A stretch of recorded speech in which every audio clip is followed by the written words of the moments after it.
আসসালামু আলাইকুম সবাইকে। তো এই দেখেন আমাদের লিচু পাকতে শুরু হয়ে গেছে মাশাআল্লাহ। তো অনেক আলহামদুলিল্লাহ লিচু আসছে, এবার পাকছে, আগের থেকে অনেক পেকে গেছে। তো সবাই কি একটা জিনিস জানেন যে লিচুর গাছে অনেক গান্ধী পোকা থাকে? আপনারা কি বলেন? এই দেখেন আমি আপনাদের দেখাই গান্ধী পোকা। এই সব সময় পুরা গাছ, লিচুর পুরা গাছ ভর্তি এরকম গান্ধী পোকা লেগে থাকে। এ তো লেগেই আছে কালকে থেকে এইভাবে। এরা মনে হয় লিচুর অনেক রস খায়, পছন্দ করে। তো এই তো লিচু মাশাআল্লাহ। আচ্ছা আপনাদের আমি একটু ছিঁড়ে দেখাই। এই তো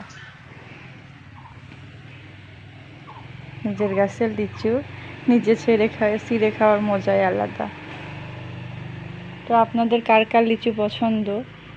তো এই তো দেখেন এই পাশে আর একটা গান্ধী পোকা, এটা ভিতরে লাল কালার, বোঝা যাচ্ছে কিনা? এই তো দেখেন পুরা গাছ ভর্তি এরকম পোকা, আর প্রত্যেকটা দিন প্রচণ্ড লিচু পড়ে যায়।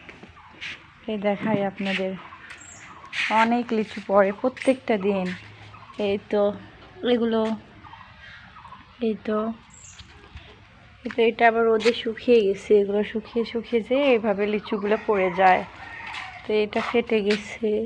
এই তো এই তো দেখেন আমাদের পুরো উঠান ভর্তি প্রত্যেক দিন সকালে প্রচণ্ড লিচু পড়ে থাকে। তো আবার বিশেষ করে আর রাতে প্রচণ্ড বাদুড় লাগে, যার কারণে পুরো লিচু খেয়ে নেয়।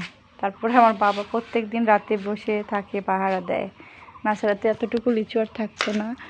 এই তো এই পাশেও মাশাআল্লাহ।